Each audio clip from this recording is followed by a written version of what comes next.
Bonjour, c'est un plaisir de vous retrouver. Je vais vous lire le message spirituel du jour du mardi 10 novembre 2020. Quand nous marchons avec le Christ. Enoch marcha avec Dieu, puis il ne fut plus parce que Dieu le prit. Nous trouverons ça dans Genèse 5, le verset 24. Enoch vécut à une époque de grande immoralité. La corruption régnait autour de lui et cependant, il marcha avec Dieu, il cultiva sa vie intérieure en dirigeant ses pensées sur des sujets purs et saints. En ne parlant que des choses élevées, Dieu était son compagnon. Il marchait avec lui et suivait ses conseils. Il fut exposé aux mêmes tentations que nous.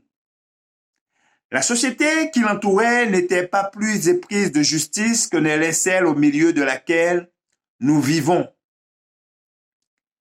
L'atmosphère qu'il respirait était polluée, tout comme la nôtre, par le péché et la corruption. Cependant, il resta pur. Nous pouvons rester irréprochables comme le fut Enoch, le fidèle. Nous vivons à une époque où la méchanceté domine. Les périls des derniers jours s'accumulent autour de nous. Et parce que l'iniquité abonde, la charité de plusieurs se refroidit. La rapidité avec laquelle le temps s'écoule doit nous pousser à rechercher la justice et à faire du Christ notre ami. Ce n'est évidemment pas la raison principale. Elle est trop égoïste. Est-il nécessaire que les terreurs du jour de Dieu nous soient présentées pour que la crainte nous pousse à pratiquer la justice? Cela ne doit pas être Jésus attire. Il est plein de miséricorde, d'amour et de compassion.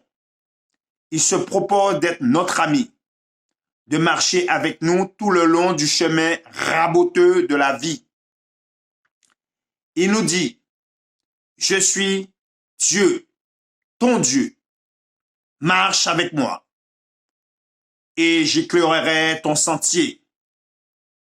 Jésus, la majesté du ciel, désire accueillir ceux qui viennent à lui avec leurs fardeaux, leurs faiblesses et leurs soucis. Il veut faire d'eux ses enfants bien-aimés et à la fin leur donner un héritage qui aura plus de valeur que des empires, une couronne de gloire plus riche que celle qui a jamais pu orner le front du monarque le plus élevé de la terre. C'est notre privilège de marcher chaque jour avec le Christ, dans la paix, la joie et la sérénité. Très beau message. Je vous remercie de votre attention. Je vous souhaite de passer une bonne fin de journée sous le regard béni de notre Créateur.